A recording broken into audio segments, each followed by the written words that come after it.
días, amigos queridos, ¿cómo están? Espero que muy bien. Aquí estamos con ustedes, acompañándoles ya desde los estudios de Radio Pichincha 95.3 FM, 94.5 en el noroccidente de la provincia. Nada más repasar algunos datos y también pues información sobre el tema del aluvión de la comuna y La Gasca, pero también contarles que ya se está dando paso controlado en la vía Mitad del Mundo Río Blanco, mientras continúan las labores de limpieza de los deslizamientos registrados. Conduzca con precaución es la recomendación de la prefectura de Pichincha, que está pues realizando labores de limpieza también para permitir que los ciudadanos y ciudadanas puedan movilizarse también por esta vía, la Mitad del Mundo Río Blanco, donde ya hay paso controlado. ¿Qué más? El Cuerpo de Bomberos de Quito ha informado el 80% de la emergencia en La Gasca está controlada. El municipio informa que pues esta emergencia está controlada en un 80%, que fue provocada por un aluvión el pasado 2 de abril, ¿no? En las últimas horas se han realizado acciones de limpieza y desalojo de agua en las quebradas Tejado, Rumipamba y Pulida. Se ha garantizado la seguridad vial en la zona, se ha brindado asistencia humanitaria a las familias afectadas, se ha realizado la limpieza y remoción de escombros, se ha implementado un plan de seguridad para ciudadanos y entidades que trabajan en la zona, se ha realizado un monitoreo constante con aeronaves no tripuladas. El Cuerpo de Bomberos de Quito destaca también la oportuna e inmediata actuación de las autoridades que ha permitido habilitar la movilidad en la zona afectada en menos de 24 horas, ¿no? Todo el equipo de la ciudad está trabajando para resguardar la seguridad e integridad de los quiteños. El municipio de Quito también interviene en la limpieza de la quebrada Pulida Alta, donde se utilizaron bombas electrosumergibles para la evacuación de líquido y desalojo de material, y se hace, eso sí, un llamado a la ciudadanía para colaborar en el mantenimiento de las quebradas libres de basura y escombros, para cuidar juntos esta ciudad que definitivamente es una de las más lindas del mundo, ¿no? Durante el 2023 y el 2024, el municipio, a través del sector de ambiente y LEMAPS, ha intervenido en más de 200 quebradas con labores de limpieza, mantenimiento, mejoramiento de estructuras, de captación de quebradas, entre otras acciones, y además está trabajando para precautelar la seguridad de los quiteños y quiteñas. Importantísimo que las acciones no se detengan. Ya escuchábamos también una apreciación técnica de lo que ocurre en estas quebradas, ¿no? La cantidad de agua que ha caído, y pues vimos que sí se deslizó mucha agua y hay lodo, pero no tiene tantos escombros como en épocas pasadas, como ocurrió en el año 2022. También el municipio ha confirmado que la víctima del aluvión de este 2 de abril de 2004 es un vecino de la comuna que fue arrastrado por el aluvión. En la comuna, el día de ayer, Lucía Yumipanta y sus vecinos pedían ayuda para sacar de la morgue el cuerpo de su hermano Fernando, de 54 años. La mañana de este miércoles, pues estos ciudadanos se lamentaban la tragedia producto del aluvión ocurrido el 2. Vamos a escuchar a la señora hermana del fallecido en el sector de La Gasca, precisamente, que manifestaba su dolor y pues hacía un llamado a que no existan más muertes en esta zona, ¿no? Eso es lo que dijo la señora Lucía Yumipanta. Fernando Yumipanta era mecánico, tenía 2 hijos y 2 nietos, y en un video proporcionado por sus familiares se observa, ¿no? Que él avanza en su auto Zafira celeste por la José Berrutieta y el pasaje F en la entrada al teleférico en la comuna. Estaba a punto de llegar a su hogar, le faltaba poquito nada más y fue arrastrado por el aluvión, ¿no? El cuerpo de Yumipanta fue rescatado en un parqueadero en un edificio lleno de lodo. En un inicio, el alcalde Pavel Muñoz, basándose en reportes proporcionados por la Policía Nacional, había mencionado el fallecimiento de una persona de alrededor de 40 años que circulaba en su moto en La Gasca y Ritter, en donde le habría caído un muro, ¿no? Sin embargo, en la tarde de este miércoles corrigieron la información acerca de las circunstancias del deceso, ¿no? Hace algo más de un año, el 31 de enero de 2023, se produjo otro aluvión que dejó 28 personas fallecidas. Vamos a escuchar a la señora hermana del señor Fernando Yumipanta, fallecido, un mecánico que tenía 2 hijos y 2 nietos. El día de ayer en su mecánica había un lazo negro también, y hoy pues se ha hecho también el llamado a los familiares, amigos, para la velación del señor Diego Fernando Yumipanta Parra, que se va a realizar en la Funeraria Nacional en la Manuel Larrea, en la 18 de septiembre, entre Manuel Larrea y Versalles, ¿no? Y la misa será precisamente el día de hoy a las 2 de la tarde en la Funeraria Nacional, y el sepelio en el Cementerio San Diego. Escuchemos. Yo no quiero verle a mi hermano, el nombre de mi hermano en una placa. No, porque yo no voy a pasar todos los días diciéndole, hola hermano, ¿cómo estás? No hay palabras. Ya no más muertes, ya no más muertes. Que mi hermano sea el último, porque él era un hombre de más, no porque ahora está muerto, él fue bueno, mi hermano fue bueno y la gente lo sabe. Familiares de la víctima de este aluvión, una víctima mortal, tenemos también, por supuesto, el balance que da cuenta de otras personas afectadas que perdieron su vivienda y lo vamos a revisar más adelante, amigos. También, pues hay esas historias como la del señor Rubén Barros, que pues circulaba en su taxi y pudo ser rescatado, ¿no? Él no imaginaba que iba a pasar por esta situación. Él contó que la fuerza del agua lo sacó por la ventana de su automotor y que por sus propios medios pudo salir del caudal que le llevaba hasta la zona baja de la Gasca. Ahí recibió ayuda también de personal del municipio de Quito.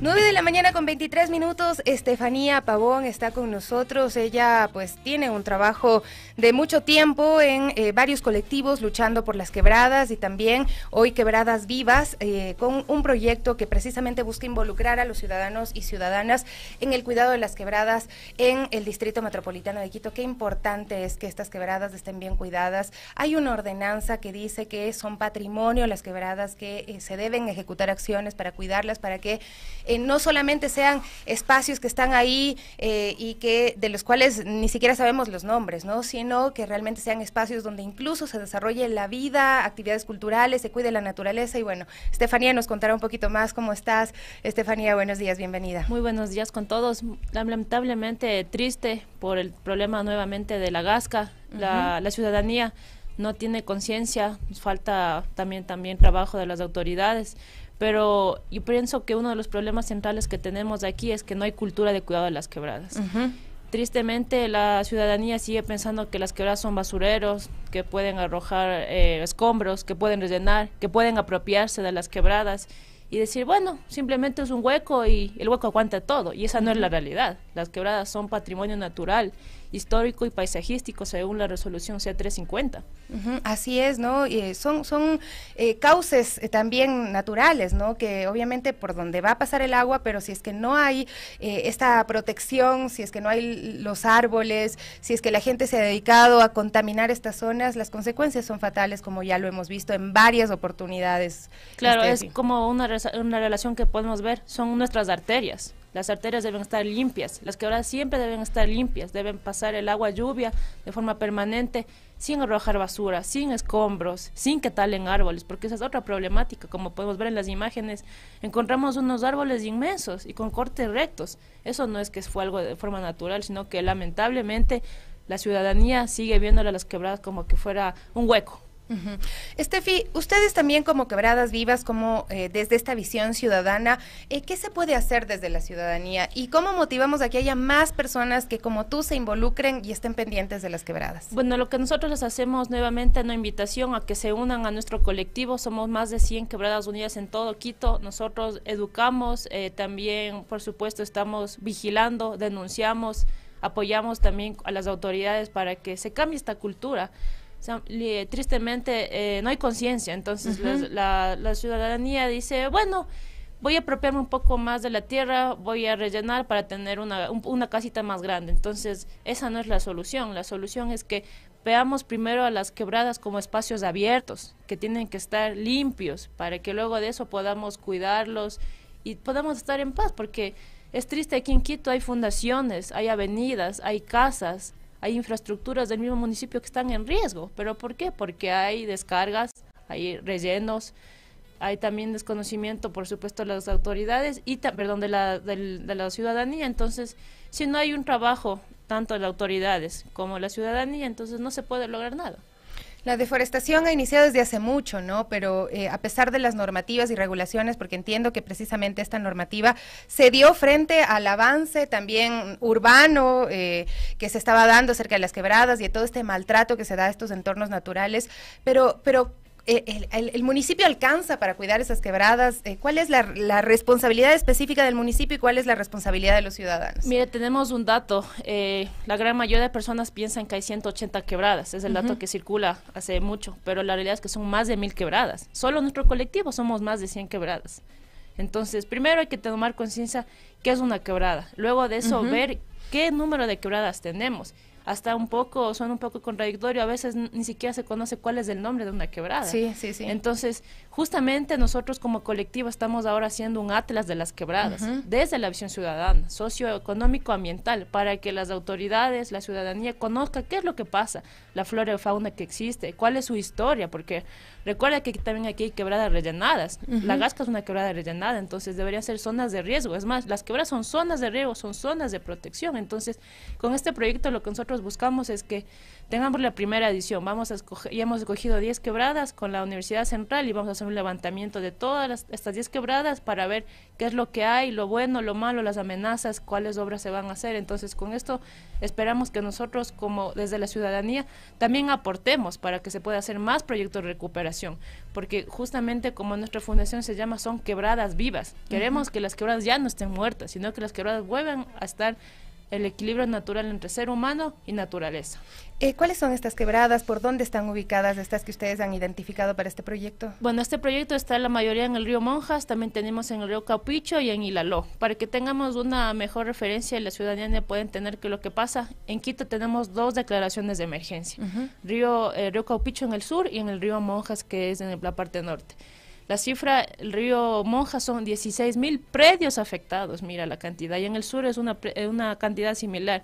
Y eso solo es norte y sur. Imagínate las laderas y la Lo, también son zonas que están en riesgo. Entonces, en algún momento nosotros también pedimos a las autoridades que se declaren emergencia todas las quebradas, porque ustedes entenderán que es complicado a veces intervenir sin tener la parte legal. Entonces, con esa forma nosotros vamos a poder apoyarnos y cuidar todas las quebradas, porque la realidad es que todas las quebradas están en riesgo. ¿Y es muy costoso intervenir una quebrada? Depende porque pueden haber quebradas que incluso la erosión no esté muy avanzada. Hay unas quebradas, por ejemplo, en la quebrada Carretas, que el talud está invertido, es decir, que ya está, las casas están ya invertidos, es decir, que está al otro lado. Hay otras quebradas que están recién comenzando, y justo en nuestro colectivo tenemos también defensores y afectados, es decir, que también hay personas que están previniendo, no están esperando que pase lo que están pasando en la Gasca, en Carretas. Entonces, algo también súper interesante de nuestro colectivo es que trabajamos desde la parte preventiva, no reactiva, porque eso lo tenemos aquí en Quito, lamentablemente, que solo cuando pasa algo malo actuamos. Mira, yo quería compartir un video de una vecina del pasaje Aquiles. El día de ayer estuve por ahí y se veía, ¿no?, cómo se había rellenado una quebrada y la afectación a esta estructura, y ya lo vamos a comentar con Steffi también. Vamos a ver a la vecina, por favor, del pasaje Aquiles, que vemos precisamente esa edificación cómo está afectada. Ya mismo. Hemos recorrido bastante del sector de la Comuna y la Gasca, y la verdad es que el pasaje Aquiles es donde hemos encontrado la mayor cantidad de daños.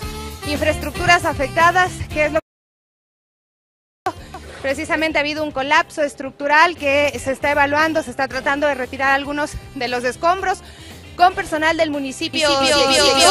También veíamos Fuerzas Armadas que está ayudando en otras viviendas a sacar el lodo, pero conversemos con la señora, con la vecina. ¿Cómo está mi señora? Lo que quisiera es que al señor dueño del edificio me haga el favor de ya poner los plásticos, porque va a llover y sigue lloviendo y sigue colapsando la tierra. Entonces, vea lo que ha hecho en esta zona, ¿no? Pero también muchas de estas construcciones se han hecho sin permisos, o cómo obtuvieron los permisos, ¿no? Nos dice esta edificación tiene unos 10 años aproximadamente. Mira, ese es otro problema, el aumento de construcciones en zonas de riesgo. Aquí podemos ver, este caso no es el único que nosotros hemos visto en las quebradas. Hay construcciones, urbanizaciones, casas que están en el borde de quebrada o que están en el relleno de quebrada. Y es muy buena tu pregunta que tú dices, ¿cómo obtuvieron esos permisos? Y te cuento que no es de sorprendencia, podríamos decir que un 50% tienen permisos de construcción y el otro 50% no tiene permiso de construcción. Entonces, aquí es lamentable lo que sucede porque se tiene que hacer un estudio de suelo, se tiene que conocer que es un relleno de quebrada. Entonces, ¿cómo es posible que haya sucedido esto, que tengan los permisos de construcción? O sea, eso nunca tuvo que haber pasado. Las autoridades debieron haber conocido lo que sucede, y también los constructores, porque cuando ellos hacen una obra deben conocer el suelo. Entonces seguramente Hicieron, bueno, hagámoslos. Nosotros hemos visto en Quito muchos de estos lugares, muchos de estos casos que incluso se les va el talud o se hunden o construyen debajo de colectores. Entonces es una pena lo que está sucediendo.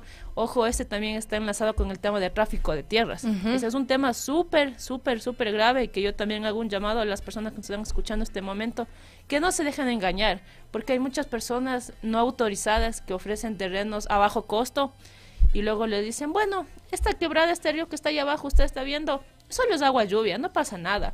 Y bueno, le estoy haciendo una rebaja, le doy unos $10,000, o usted puede pagarme de 100 en 100 en 100. Y luego lo que vemos es que es un relleno de quebrada, que en las noches o en la tarde coge y baja un caudal inmenso. Y las personas por la necesidad dicen, bueno, comprémonos el terreno. Y luego los señores que vendieron desaparecen. ¿Y qué es lo que pasa? Las personas tienen ahí su esfuerzo de años. Eso les pasa en muchas Y además personas. luego le piden también al municipio, resuélvame este tema. Claro, ¿no? ahí pasa eso. También hacemos un llamado a las autoridades que hagan mayor control. ¿Y cómo se puede solucionar este tema de mayor control? Dotando de más personal, porque nosotros entendemos en el colectivo que no hay suficiente personal para que una persona de AMC esté parada en una quebrada y diga, bueno, a ver, voy a rellenar, estoy esperando. No, somos conscientes y sabemos que eso no se puede hacer. Pero ¿qué es lo que podemos hacer también? Seguir trabajando de forma articulada con el colectivo. Nosotros tenemos contacto con el municipio, nos estamos capacitando, pero sí le hacemos un llamado al señor alcalde que sigamos trabajando, nos apoyemos entre nosotros, porque ¿quién mejor que nosotros somos los que estamos en las quebradas? Nosotros son los ojos. Entonces, unámonos, hagamos más programas de educación, cambiemos el chip a todos los quiteños de que las quebradas son vida y que no deben ser rellenadas. Claro, y tú dices algo importantísimo, ustedes como habitantes de estas zonas son los ojos, pero también debe haber guardabosques que también pueden ser de la propia comunidad, es decir, hay que unirnos por las quebradas, porque de verdad es que la realidad de Quito y presenciar una tragedia como esta no es justo para nadie. Yo le escuchaba a la señora hermana del fallecido, del señor Fernando Yumipanta, y ella decía que sea el último, que mi hermano sea el último, y imagínate tú en medio del dolor decir, espero que no haya nadie más que tenga que enfrentar este sufrimiento de ver a un ser querido pues irse. El señor falleció en la puerta de la casa de una amiga muy querida que tiene 3 hijos, y yo me imaginé que pudo haber sido mi amiga, que pudo ser mi conocida, o que puede ser alguien, o que puedo ser yo mismo, ¿no? Entonces estas circunstancias no se pueden tomar a la ligera, y debemos también entender el dolor de quienes están enfrentando también estas circunstancias. Estefi, ya para ir cerrando, la invitación por favor a la ciudadanía para unirse a estos colectivos, para hacer los ojos en los sitios, en las quebradas, y también quizá la inquietud que yo tengo, porque yo siempre escucho que se rellenan las quebradas, y es si es que no existe ninguna forma efectiva de rellenar una quebrada y que no vaya a tener consecuencias, ¿o sí? No, es prohibido rellenar las quebradas, no existe la forma técnica o antitécnica. Las quebradas, recuerden, todas las personas que estén escuchando deben estar abiertas y solo deben pasar agua lluvia. Tampoco, ojo, se puede descargar aguas residuales, aguas domésticas, aguas de industrias o de centros comerciales, urbanizaciones, en lo absoluto. Deben pasar solo agua lluvia. ¿Sabes qué? Ayer me escribían y me decían, yo estoy llamando, tanto en Rumiñahui como acá en Quito, me decían, llamamos a que hagan inspección y no siempre la hacen. ¿Cuál es el procedimiento? Tú debes tenerlo más claro. Claro, ¿cuál es el procedimiento? Tienen que llamar a la Q911, notificar que está pasando la emergencia, enviar el punto, y luego de eso la administración zonal a que pertenecen van y hacen una inspección. Pero justo les quiero pasar un dato a toda la ciudadanía también. Ya tenemos una jefatura de las quebradas. Eso es algo trascendental. Nunca hemos tenido Quito una jefatura de quebradas. Entonces ahora ya tenemos. Se está dotando de personal, de maquinarias, para que se pueda desarrollar de mejor forma y pueda abarcar todo Quito. Imagínate, ahorita tenemos 4 personas que están en este departamento. Es imposible que den una atención a todo Quito. Entonces, yo hago una invitación a todas las personas a que cuiden sus quebradas, que no arrojen escombros, que no arrojen basura, que no talen árboles, que no construyan en borde de quebrada. Y si alguna persona les ofrece un terreno en una quebrada, por favor no lo acepten, porque son zonas de riesgo, son zonas de protección. Y también hago un llamado a la empresa privada, a las embajadas, a que se unan a nuestra fundación. Quieren conocer qué es lo que hacemos, también a las personas que se eduquen. En nuestra página es www.quebradasvivas.com. Ahí van a conocer la normativa, qué es una quebrada, qué es un aluvión, qué es lo que se debe hacer, qué es lo que no se debe hacer. cuál es nuestra resolución C350. Entonces, empresa privada también, únanse a nuestra fundación, estamos haciendo un llamado, tenemos varios proyectos que necesitamos su apoyo, porque sin su apoyo no lo podemos hacer. Entonces, seamos un agente de cambio, contribuyamos al municipio para que juntos podamos recuperar nuestras quebradas. Muchísimas gracias, Estefanía, por acompañarnos desde la Fundación Quebradas Viva y pues siempre luchando por las quebradas desde una visión ciudadana. 9:37, hacemos una pausa y enseguida regresamos. Evelyn Caiza se encuentra pues también siguiendo una presentación de una acción de inconstitucionalidad al incremento del IVA al 15%. Volvemos. 9:39 a.m. Queridos amigos, amigas, gracias por estar con nosotros, por seguirnos a través de nuestras redes sociales. Bueno, acá nos dicen saludos, Guarmis, ¿cómo podemos unirnos al colectivo de las quebradas en Quito? Ya les dejamos Quebradas Vivas, está en redes sociales también, y por supuesto ya le paso directo el contacto del Steffi a la señora que nos escribió, gracias a quienes también están saludándonos desde acá, Maritza Durán, Eduardo también, gracias. El Centro Histórico de Quito está sentado en quebradas, tiene toda la razón, hay que leer un poquito sobre la historia de las quebradas, ¿no? Y adueñarse, apropiarse de las quebradas. 9:40, vamos con Evelyn Caiza, que a esta hora se encuentra siguiendo también la presentación de una demanda de inconstitucionalidad al incremento del IVA que lo presenta el Frente Unitario de Trabajadores. ¿Qué tal, compañeros? Efectivamente, la mañana del 4 de abril, el Frente Unitario de Trabajadores se ha dado cita acá en la Corte Constitucional del Ecuador para presentar una demanda de inconstitucionalidad, esto referente a la subida del IVA planteada por el presidente Daniel Noboa. Vamos nosotros a tratar de conversar un poquito con los dirigentes que han presentado la demanda. ¿Cómo están, dirigentes? Muy buenos días. Coméntenme qué fue lo que ustedes hicieron ahorita. Bueno, buenos días. El Frente Unitario, sus 6 organizaciones nacionales como la UNE, FENOGOPRE, FEMID, CEDOCUD, CEOLS y UGT, acabamos de presentar la demanda de inconstitucionalidad a el incremento del IVA. La Constitución en su artículo 120, numeral 7, es clara cuál son la potestad de la Asamblea Legislativa. Es la Asamblea quien tiene la potestad de aumentar, suprimir, aprobar nuevos impuestos. Y obviamente no fue así como se lo trató al incremento del IVA. Ni la comisión no lo trató, ni tampoco el pleno. Y entonces existe una clara violación a la seguridad jurídica, al tema de el debido proceso.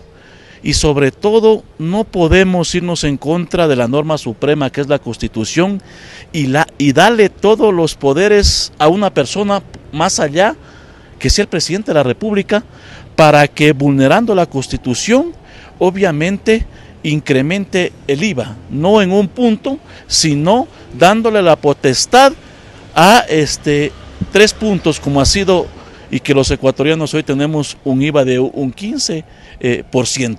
Y este IVA ya está corriendo desde el 1 de abril. ¿Qué es lo que esperan? ¿Cuáles son los plazos que le fijan a la Corte para tener una respuesta? Uno es obviamente el tema de la violación a la Constitución y a la misma, al artículo 65 de la ley, en este caso tributaria, pero sobre todo la principal afectación es al pueblo ecuatoriano. Porque el 1 de abril los ecuatorianos nos desayunamos con un nuevo paquetazo de impuestos, porque obviamente sube el IVA, sube todo, porque ha subido los combustibles, ha subido el gas doméstico, un incremento del costo de la canasta básica familiar, una inflación y sobre todo una pérdida del poder adquisitivo. Y el gobierno le miente a los ecuatorianos cuando nos dice de que no van a ser afectados los productos de la canasta básica familiar, cuando ha ocurrido todo lo contrario.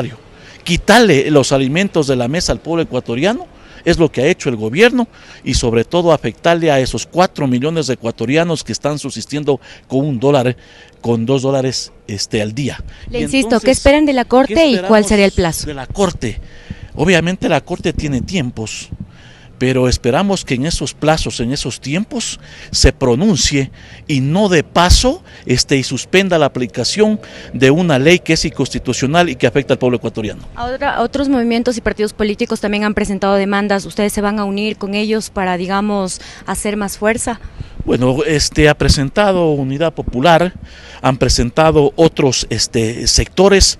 Nosotros acabamos de presentar referente al artículo del incremento del IVA, porque obviamente otros sectores han planteado como las cámaras que no le topen sus bolsillos, y nosotros hemos planteado que el que más tiene más debe aportar en esta crisis económica, y más aún cuando son sectores que se han beneficiado en la misma crisis económica, en la misma pandemia, y sobre todo a través de quienes generamos la riqueza, que somos los trabajadores. Entonces habrán sectores que tienen que aportar más, pero no se le puede obviamente seguir descas del pueblo ecuatoriano.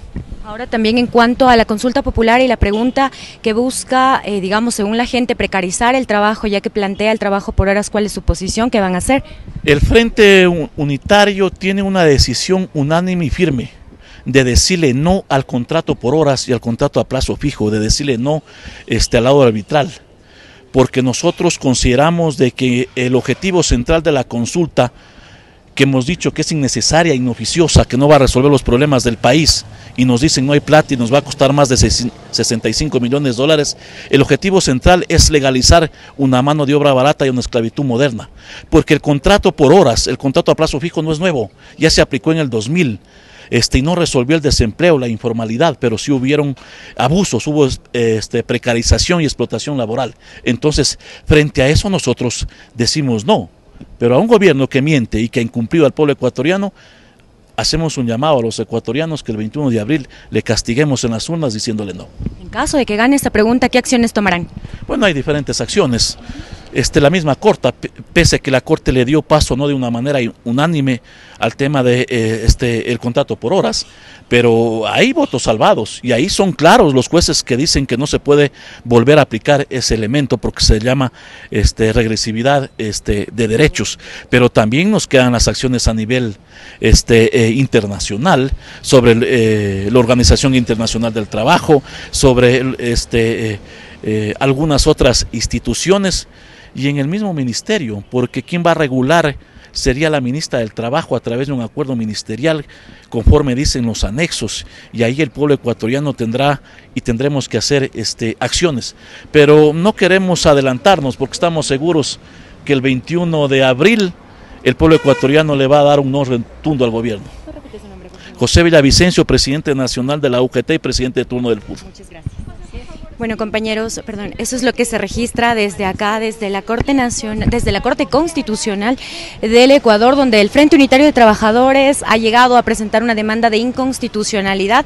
Este frente se suma a varios movimientos y partidos políticos que ya han presentado algunas demandas ante la Corte Constitucional, demandas de inconstitucionalidad, ¿no? Dicen que el presidente Daniel Noboa se tomó atribuciones que no le correspondían al incrementar el IVA al 15%. El frente también se ha pronunciado sobre la consulta popular y sobre todo sobre la pregunta que plantea el trabajo por horas. Dicen que ellos votarán que no y hacen un llamado a la ciudadanía a hacer lo mismo con el fin de no precarizar el trabajo, es lo que nos han dicho. Esta es la información que les tenemos desde acá, desde la Corte Constitucional del Ecuador. Continúan ustedes con más. Por el tema del incremento del IVA, y es que recordemos que esto pasó por la Asamblea y lo que se establece en esta ley, en esta normativa, es que el presidente puede elevar a su criterio hasta el 15% el IVA, ¿no? Y pues inicialmente se pensaba que iba a ser de 13% y luego él decidió enseguida que era la oportunidad y ya el IVA está rigiendo al 15%. Está con nosotros Gaby Cruz. ¿Cómo estás, Gaby? Muy buenos días.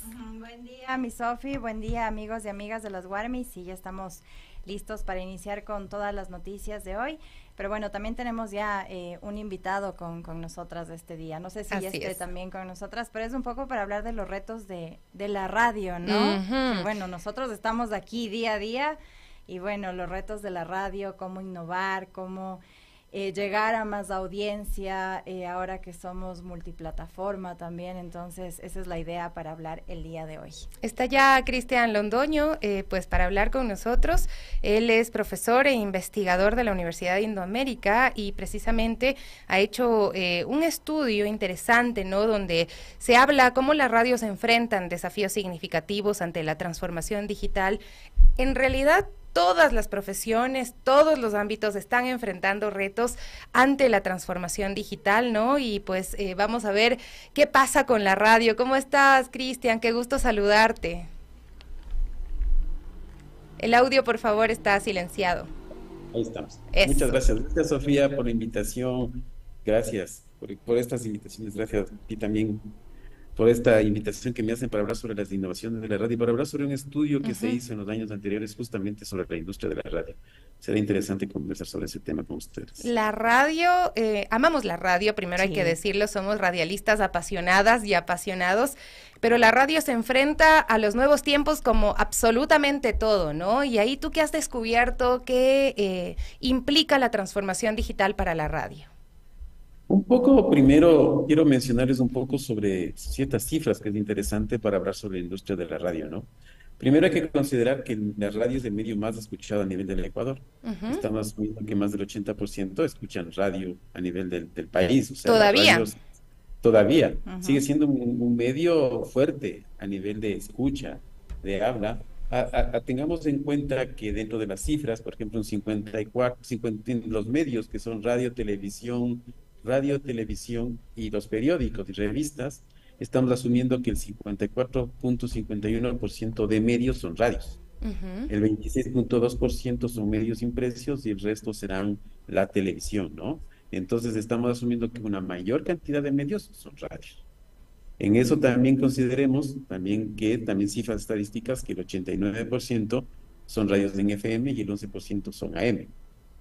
También consideremos que el 75% de esas radios que tenemos en el país son privadas, el 19 públicas y el 6 comunitarias. Entonces, notemos que la radio tiene un impacto en la población. Sí, de ahí Cristian. tiene un impacto fuertísimo en la población. Y de ahí tenemos en cuenta que la radio también es uno de los medios también que más ha logrado sobrevivir en la transformación digital, porque la radio, al contrario de otros medios, es uno de los medios que mejor se ha adaptado a los tiempos. Pese a que ha tenido problemas casi comunes, como por ejemplo la falta de las privadas, especialmente la falta de inversión, por ejemplo, públicas y privadas, falta de inversión, que también es un problema complejo porque ha decrecido.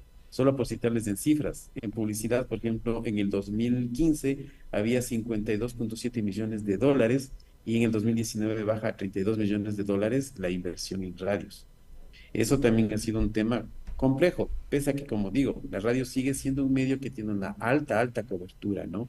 Y también hay que tomar en cuenta los hábitos de consumo, que ahora los hábitos de consumo, si bien es cierto, el consumo ha aumentado, pero ha aumentado hacia los jóvenes, porque ahora los jóvenes consumen ciberradio y lo que son los podcasts. Entonces, como notan ustedes que los consumos justamente han cambiado. Sí, Cristian, justamente iba a comentar eso, ¿no? Los hábitos de consumo de la radio, que sí nos asombra un poco que todavía la escuchen, ¿no? Porque justamente ahora tenemos los podcasts, ahora también pueden escuchar música en línea. Los jóvenes, por ejemplo, prefieren más su música, su lista de reproducción que estar escuchando radio. Pero aquí es el desafío, ¿no? Y el reto que tienen las radiodifusoras de innovar. ¿Cómo sería esto un poco en el tema de radios y de hábitos de consumo para jóvenes? Porque entendemos que la radio es más de consumo, diría yo, si es que me equivoco, de tenemos 30 años. Cautivos a los señores y señoras que nos escuchan. Exactamente. De más de 50 años. Pero yo diría que de 30 para arriba el consumo es amplio realmente, pero ¿cómo innovar en los jóvenes? ¿Cuál es el reto que tienen las radios frente a estas nuevas plataformas digitales? O el hecho también sería estar inmersos en estas plataformas digitales, que bueno, las radios también, entiendo yo, deben estar. Muy buena pregunta en lo que ustedes me comentan con respecto a las radios y los jóvenes. Eso es súper interesante, porque precisamente en los jóvenes lo que se ve en la investigación es que pega mucho los nuevos formatos y la participación que tengas con ellos. Al rato que yo hablo de nuevos formatos, yo, por ejemplo, estoy hablando como, por ejemplo, los podcasts, los contenidos transmedia, los contenidos crossmedia, la interactividad con ellos. Son formatos que pueden pegar muy bien con los jóvenes, porque obviamente ellos son personas que están más en lo digital, ¿no? Entonces, para ellos, eso pega muy bien. Solamente por citarte un ejemplo, los podcasts, por ejemplo, en el último año en el país subió más el volumen de podcasts que en años anteriores. Entonces, está escuchando más podcasts, pero al mismo tiempo igual se escucha radio, la misma radio sigue escuchándose, al contrario de que alguien pensaría, no, la radio va a morir, imposible, la radio no creo que muera. Es uno de los medios más escuchados en el país. O sea, Larga vida a la radio. Eso. Pero viva, Cristian, viva la radio porque sí. sigue viva la radio. Seguirá viva. Pero Cristian, podemos decir que la radio es entonces con toda esta transformación. Nosotros mismos pensándonos en la radio Pichincha, estamos saliendo a través de redes sociales en este momento. ¿Somos todavía un medio tradicional? Son, de hecho, yo creería que ahorita están en la transformación digital, ¿no? O sea, al final de cuentas pasas de ser un medio tradicional como Radio Pichincha, que en los años anteriores transmitía en frecuencia FM y ahora está migrando también hacia las plataformas. Es interesante porque están asumiendo el reto de la transformación y se están transformando. Y eso es muy positivo porque te atraen nuevas audiencias. Tomemos en cuenta que ahora las audiencias son fragmentadas. Entonces tú tienes que tener un nicho de audiencia a la que ustedes llegan. Ustedes me dijeron, estamos atrayendo bastante a los adultos mayores, ¿no es cierto? Que están entre 40 y 50, que son los que nos escuchan. Pero también ese nicho, por ejemplo, de jóvenes, también puede ser muy atractivo cuando comienzan a implementar este tipo de estrategias de innovación, como los podcasts, la cuestión muy interactiva, mucho de participación, en donde tiene que ver mucho el comentario y las opiniones que opinan los jóvenes con respecto al medio, ¿no? Y también es interesante en las plataformas, lo interesante también es que los contenidos locales son ciertamente lo que gusta mucho a las audiencias. Los contenidos que se generan en la localidad, en el caso de Radio Pichincha, lo que se genera en la provincia, ¿no? Qué interesante, de verdad que saber todo esto y abordarlo así, porque además tú mencionas algo y es que ha bajado la inversión en el desarrollo de los productos radiofónicos, ¿no? Porque hay también una crisis. El mismo hecho de que existan tantos medios, pues, ha hecho que se diversifique mucho las opciones que tienen los jóvenes y la gente quizá que pauta, que invierte en radio, dice, bueno, tiene esa duda, esa inquietud sobre si le funcionará la inversión en la radio. Y por eso hay algo importante en las radios públicas, ¿no? Que lo dialogábamos un poquito, y es que al tener mayor capacidad, porque están financiadas, tienen esta oportunidad de innovar, de hacer cambios, de probar, de buscar este ensayo-error, ¿no? Totalmente, la comunicación pública tiene esa virtud, ¿no? Que puede experimentar y puede llegar a nuevos formatos que quizás los privados no lo pueden hacer porque no tienen la inversión necesaria, ¿no? Porque se necesita inversión. En cambio, públicos sí pueden hacer nuevos formatos y pueden llegar a nuevas audiencias, incluso audiencias mucho más que no se llega con la radio privada. Hablemos, por ejemplo, un grupo de personas que son, por ejemplo, los de la tercera edad. Normalmente no se llega muy fácilmente hacia ese grupo y es algo que también la radio pública puede llegar hacia ese grupo de personas, ¿no? Porque también le interesa que le escuchen. Porque desde lo público te interesa que te escuche la mayor cantidad de gente, que eso es lo interesante, ¿no? Sí, y en lo público también damos cabida a temas varios, que eso también es algo muy positivo. Y bueno, a la par de las plataformas digitales y bueno, ahora ser transmedia, crossmedia, ya no solo medios tradicionales, creería yo que la parte de innovación también va de la mano de los contenidos, ¿no? Cristian, no dejar de lado la innovación en contenidos y contenidos enfocados a cada una de las audiencias, como tú mencionaste. Ese vendría a ser el nuevo reto de los medios tradicionales junto con las plataformas, para no dejar de lado la importancia de los contenidos, Cristian. Yo diría los contenidos son lo básico en la radio, ¿no? Gaby, o sea, lo importante siempre será el contenido, es lo básico. Yo creería que la innovación no solamente va de la mano en la tecnología que le ponga a la radio, sino también en los contenidos, en los contenidos no solo innovación, sino calidad. No olvidemos que también hay que darle a la audiencia calidad y contenido, y unos contenidos que sean útiles para la audiencia, que lo valore mucho, que esté cerca de la audiencia. Ahora las audiencias también buscan mucho el compromiso que tiene la radio, ¿no? Tengamos el que estamos viendo como radio, que son programas auténticos, que tienen un valor interesante e importante para la ciudadanía, ¿no? Que también a veces refleje la identidad cultural, que promueva la cohesión social. Son valores insustituibles de la radio, que siempre la radio los ha manejado. No es que sea algo nuevo, ¿no? La radio siempre ha manejado eso, sino que ahora hay que migrarlo hacia las plataformas digitales y también hacia lo tradicional, porque al final tengan en cuenta que no, en nuestro país el Internet no es que llegue a todos lados, ¿no? En la misma provincia de Pichincha hay zonas en donde todavía no llega el Internet. ¿Y en dónde nos están escuchando? En las radios. Claro, claro. Hay mucha gente que nos escucha y no nos conoce, y hay quienes sí están conectados a través de las redes sociales y nos identifica, digamos, cómo somos, cómo nos reímos, ¿no? Nuestros rostros, ¿no?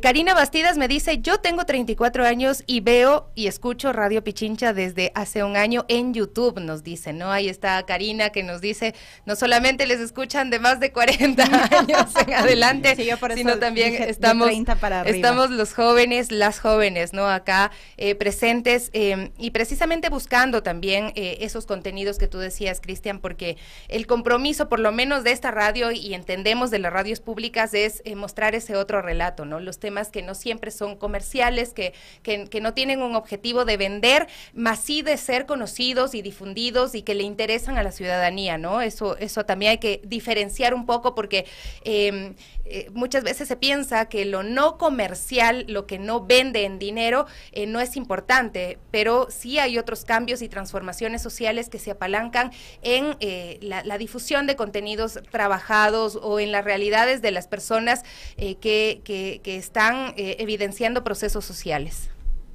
Sí, evidentemente, la radio pública específicamente debe tener esa capacidad, ¿no? De dar la voz a las comunidades a veces marginadas, ¿no es cierto? Porque eso precisamente es el valor esencial de lo público, ¿no? Y ahora habría que ponerlo en lo digital, ¿no? Claro, dar que la sí. voz a los que no tienen voz, ¿no? Que hablen, que comenten, porque todos tenemos algo que comentar del suceso para conversar, dialogar, ¿no? Sabes que, Cris, me ha hecho acuerdo a los tiempos en los que inició la radio pública de Ecuador, ¿no? Y recuerdo haber hecho un programa en la playa, que era como impensable que esté pisando el mar y que esté mojándome en el mar los pies y que esté hablando con los pescadores, por ejemplo, en vivo, en directo, ¿no? Y ese tipo de cosas precisamente era porque la radio pública nos permitía innovar. No sé si todavía se hacen ese tipo de cosas en algunas radios públicas, pero por lo menos hay que decir que ese intento de trasladarse al lugar, de transmitir desde donde están las personas, es realmente también el ser una radio pública, pero hoy hay otros retos, ¿no? De que esos contenidos pues tengan distintas formas de ser contados. Cristian, nada más para finalizar, bueno, tú has estudiado la radio acá en Ecuador, pero a nivel internacional hay grandes ejemplos también, o sea, ¿cuáles serían como los que tú destacas, como que los nuevos radialistas puedan ver, puedan escuchar y puedan motivarse? O sea, en cuestiones de contenidos de radio, por ejemplo, lo que se hace, por ejemplo, BBC, por ejemplo, es un gran contenido que hace la radio de la BBC, cómo lo maneja en varias plataformas y cómo lo hace, es brillante. Tomemos en cuenta que también, si podemos decir, en cuestiones de radio también hay ciertas radios a nivel internacional. Por ejemplo, otra radio que también me parece internacional también es, por ejemplo, una radio que, si bien es cierto, no es privada, pero tiene también contenido interesante. Por ejemplo, son las radios que son católicas, por ejemplo, a nivel internacional, por ejemplo, la radio del Vaticano, que he visto también que genera mucho contenido alrededor, obviamente a través de la católica, pero también tiene mucho contenido a través de los multimedia, de los crossmedia, y se maneja bastante bien. También otras radios, la BBC más yo lo tomo bastante porque la BBC es una radio que también llega a ser hasta transnacional, porque los contenidos llegan a todos lados y a todas partes, incluso hay muchas radios que le toman. Radio ambulante, que no sé si tiene una radio como tal, una frecuencia, pero el contenido es radiofónico, ¿no? El contenido es radiofónico y puede quedar también en los podcasts. Interesante, Cristian. Bueno, nos deja aquí ya el desafío a nosotros, así que muchísimas gracias, Cristian, investigador de la Universidad de Indoamérica, y bueno, con su informe, ¿no? Y esta investigación, desafíos y oportunidades de la industria de la radio, y bueno, esto también es caso Radio Pública de Ecuador. Cristian, un último mensaje, y también si es que alguien quiere acceder a esta investigación y todo, ¿cómo pueden encontrarla? Gracias Gaby por tus palabras. Solamente yo decir una cuestión que también es interesante como para finalizar, ¿no es cierto? La radio tiene que de ley comenzar a adaptarse estratégicamente a los nuevos tiempos, ¿no? Consideremos que la radio siempre ha tenido ciertos valores intrínsecos a él, que son el compromiso, la autenticidad, la participación que genera con los radioescuchas. Y esos valores siempre serán eternos en la radio, no cambiarán. Hoy solo migran hacia lo digital, hacia las nuevas plataformas. La idea sería también comenzar a profundizar justamente en esos cambios, en estos nuevos ecosistemas mediáticos, para justamente captar nuevas audiencias, para conectar las audiencias jóvenes que hemos dicho al principio, ¿no es cierto? Para hacer formatos innovadores. Desde mi punto de vista, la radio es uno de los medios que más ha logrado avanzar en estos tiempos y transformarse a la par de estos tiempos. Se ha adaptado muy bien a las nuevas tendencias, a los nuevos desafíos. Y la radio para mí es uno de los medios más escuchados en el Ecuador, ¿no? Escuchándote eso, precisamente voy a redundar, me parece que la esencia de la radio es la escucha, ¿no? El que nos escuchemos, el que practiquemos eso, ¿no? De tratar de entender, de ponernos en el lugar del otro, y eso es quizá lo más valioso que tiene la radio, que ejercita esa capacidad de escuchar, de atender, de imaginar también a través de la escucha, ¿no? Cristian, un abrazo fuerte también desde acá, desde Radio Pichincha. Gracias, Sofía, gracias, David, gracias por la apertura, les agradezco y avancen en sus contenidos radiales para que tengan más gente que les escuche, que disfrute de la radio. Y pueden incluso participar de sus programas. Estamos en ese esfuerzo justamente todos los días, mi querido Cristian. Un abrazo fuerte, fuerte. Son las 10:06, vamos a hacer una pausa y regresamos también para continuar hablando de otro tema. En este caso vamos a hablar de la mediación como una manera de solucionar conflictos. Volvemos. Bueno, qué lindo tener aquí su retroalimentación. Dani Donoso nos dice, buenos días, yo tengo 54 años y mi esposo 56 desde hace 3 años. Oímos Radio Pichincha. Muchísimas gracias, qué lindo.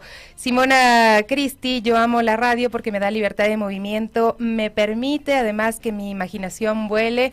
Qué bonito poder escuchar esas apreciaciones en torno a la radio también, ¿no? Simona Cristi, gracias por escribirnos esos comentarios. Gaby. Sí, qué chévere. Para mí la radio también es como compañía. O sea, vas o manejando o escuchando audífonos. Es una compañía, entonces nosotros nos volvemos también parte de la vida de muchas personas y creo que eso es lo más lindo y lo más gratificante de esta labor. Y donde se aprende mucho también, porque por ejemplo a través de la radio, yo recuerdo mi abuelita escuchaba radio, me acuerdo que escuchaba Pasillos, por ejemplo. Así es. Y eso a mí me enseñó un poquito, al comienzo no me gustaba mucho porque era niña y prefería obviamente la música infantil, pero bueno, con el paso del tiempo me gustó, entendí y además recordaba mucho, y escuchar Pasillos para mí es verle a mi abuelita en la cocina con la radio haciendo unas empanaditas y dándonos café pasado a las niñas. Así es, y bueno, historias varias con la radio. Pero bueno, ahora vamos a cambiar de tema, y es que ya está junto a nosotras el abogado Santiago Naranjo. Él es subdirector de promoción del Centro Nacional de Mediación de la Función Judicial, justamente para hablar sobre la mediación, ¿no? Y conocer si es que es una manera o es la mejor opción de solucionar los conflictos, ¿no? Así que, abogado Santiago Naranjo, muy buenos días y bienvenido a este espacio de las Guarmis. Muchas gracias, bienvenidas, casi digo buenos días a ustedes, gracias por la apertura. Y vamos a hablar de un tema muy interesante ahora que les escuchaba sobre esto de las alternativas de comunicación, la radio y tantas que existen ahora a través de los podcasts, de los sitios web y demás. Y también escuchaba a Gaby que decía que cuando escucha la radio se siente acompañada, ¿no? No se siente sola. Más o menos por ahí vamos a enfocar el tema hoy, ¿no? En la alternativa de hacer justicia y cuál es la diferencia entre la mediación y la justicia ordinaria. Entonces, si me permiten, voy a empezar explicándoles un poco de qué es esto de la mediación. Claro, es importantísimo. Sí. Exacto, es un método alternativo de solución de conflictos, totalmente legal y válido, aceptado por nuestra Constitución, por nuestra legislación, y que lo que permite es justamente acceder a justicia que demanda la sociedad, con un medio alternativo mucho más amistoso, más amigable, y de esta forma descongestionar un poco el sistema judicial ordinario que se encuentra saturado. ¿Por qué digo que es diferente y que es amigable? Porque el mediador es una persona capacitada y preparada para escuchar. Justamente eso, para escuchar y canalizar ese conflicto entre las partes para que sean las mismas partes quienes encuentren la solución. Entonces, por eso les hacía un símil con el tema de la radio. No tengo una alternativa nueva para, ni tan nueva, porque bueno, la ley es de 1997, pero tengo una alternativa diferente para encontrar justicia y me voy a sentir realmente escuchado, lo que quizá en el juzgado no lo voy a lograr con el juez. Abogado, primero creo que hay que partir de cómo se originan los conflictos y qué tipo de conflictos sí se pueden mediar y cuáles no, ¿no? Porque hay delitos que no se pueden mediar o circunstancias judiciales que no se pueden mediar.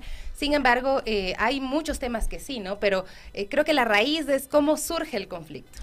El surgimiento del conflicto es por la naturaleza humana, las relaciones interpersonales. Usted tiene problemas todos los días entre el patrono y el empleado, entre esposo y esposa, entre padre y madre, se sube al bus y no está de acuerdo con el servicio que le presta porque está llenando de cada vez más y más personas el señor chofer el bus. En fin, los conflictos surgen a diario. ¿Cuáles son los mediables y cuáles no?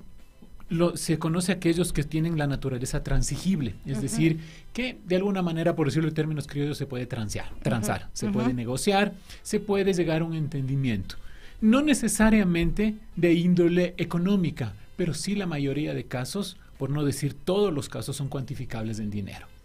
Sin embargo, también se puede llegar a acuerdos o entendimientos en aquellos conflictos en los que no haya o no verse una naturaleza económica propiamente de la materia. Por ejemplo, las visitas o el derecho a visitas que tienen los padres sobre los menores, los padres cuando están separados, ¿no?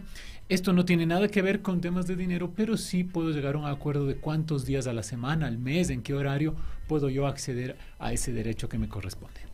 Sí, abogado, escuchándole también estos tipos de conflictos que se pueden mediar, ¿cómo pueden acceder a las personas a este servicio a través del Centro Nacional?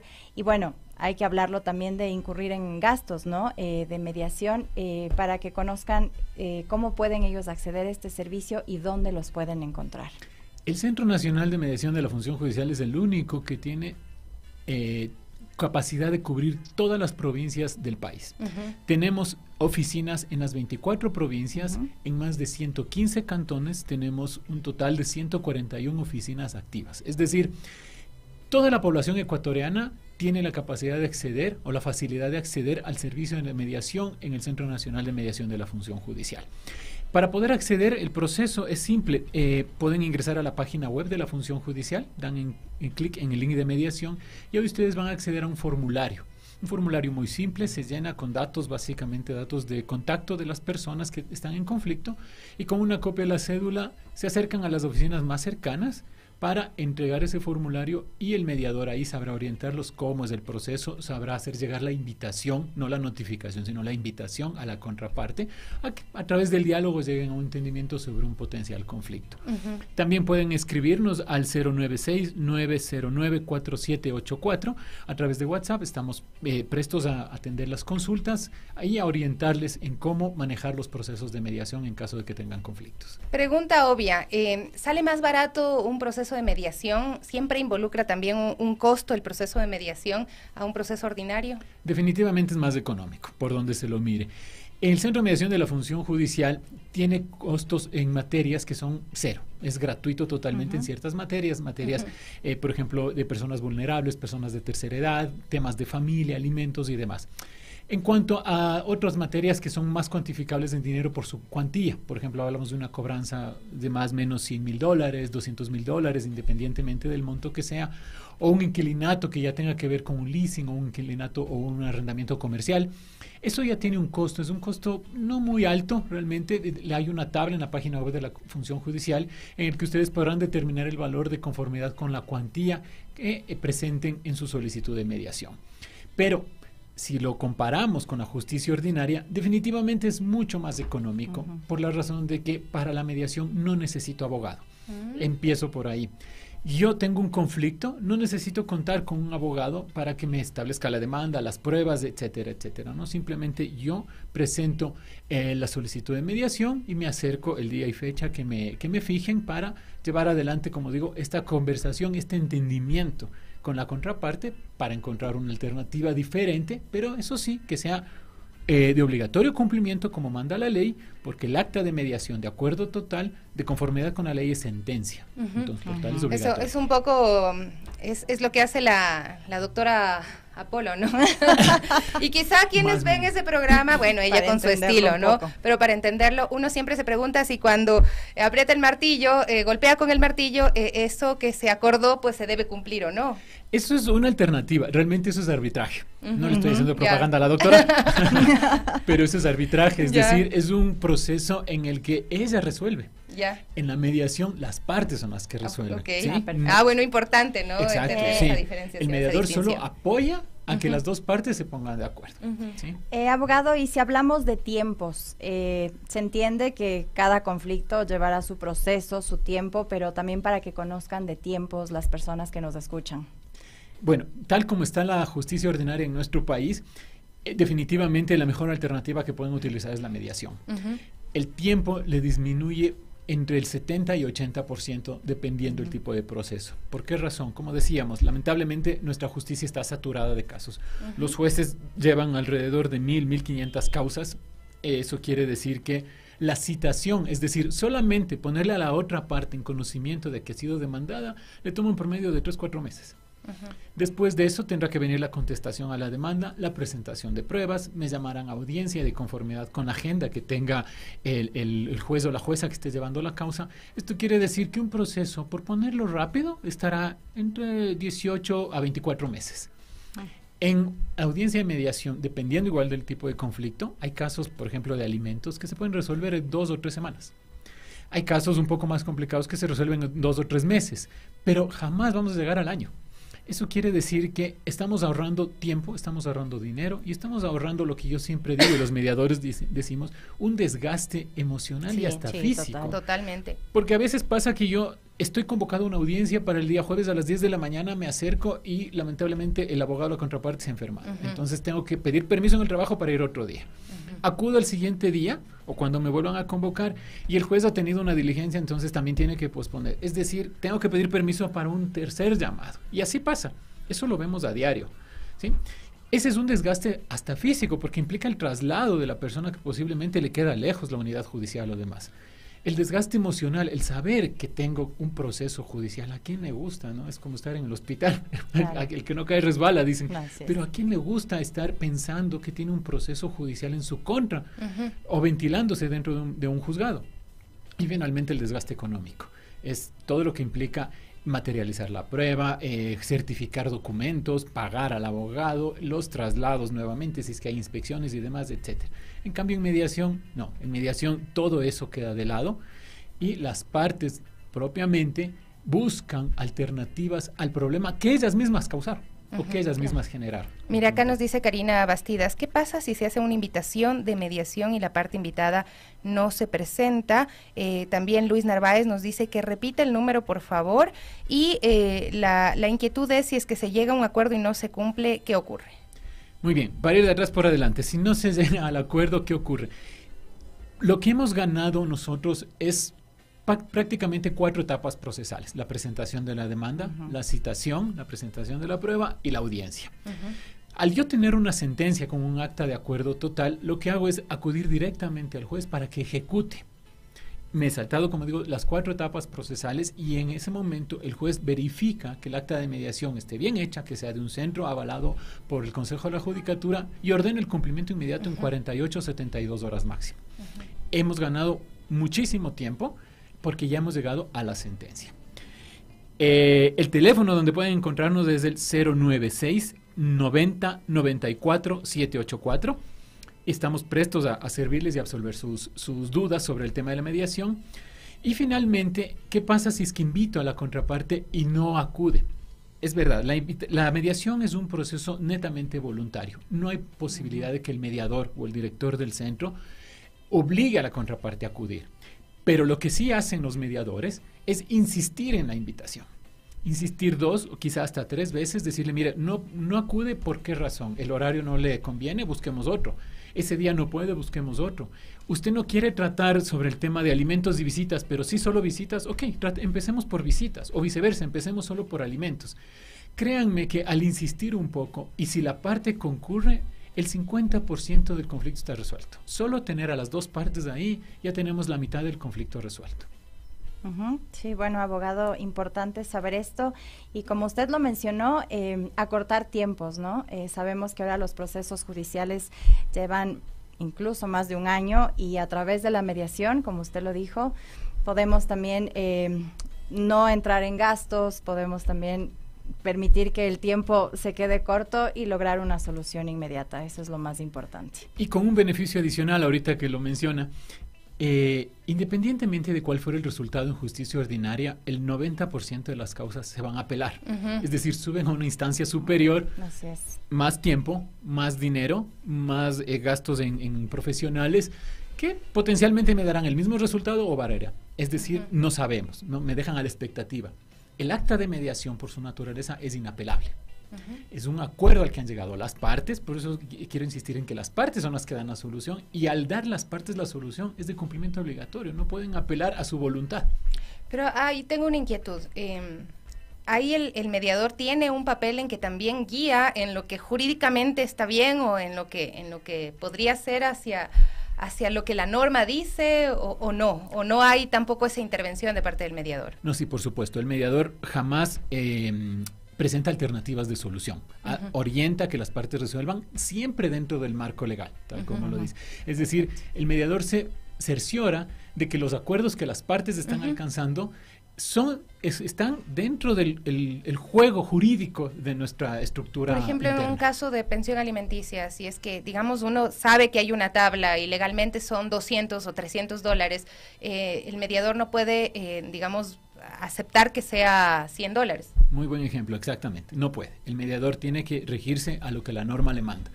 Es decir, lo mínimo son $150. Pero es que las partes están de acuerdo en que le pase 100. Sí, no, estamos de acuerdo los dos, no tenemos problema. Es más, la madre está reconociendo que yo no tengo trabajo y que por eso le voy a pasar $100. Qué bueno. Pero eso no puedo plasmar en un acta de mediación porque va a ser causa de nulidad al ser ilegal, al irse en contra de la norma. Interesante. La verdad es que nos ha encantado tener toda esta información, y también a nuestros amigos y amigas que están muy atentos escuchando y además haciendo preguntas en torno a este tema de la mediación, si es que efectivamente es la mejor manera de solucionar conflictos. Muchísimas gracias, abogado, por acompañarnos. Santiago Naranjo, subdirector de promoción del Centro Nacional de Mediación de la Función Judicial. No quiero que nos vayamos sin mandarle un saludo al señor Germán Guillén. Nos dice: buenos días, apreciadas periodistas, la radio es un mundo poderoso. Yo escucho radio, tengo 60 años, muchas gracias. Alicia Vintimilla dice: yo escucho o les escucho desde cuando daba el programa en La Oreja con Washington. Me acompañaba o me acompaña mientras puedo hacer otras cosas y me permite imaginar lo que ustedes están transmitiendo.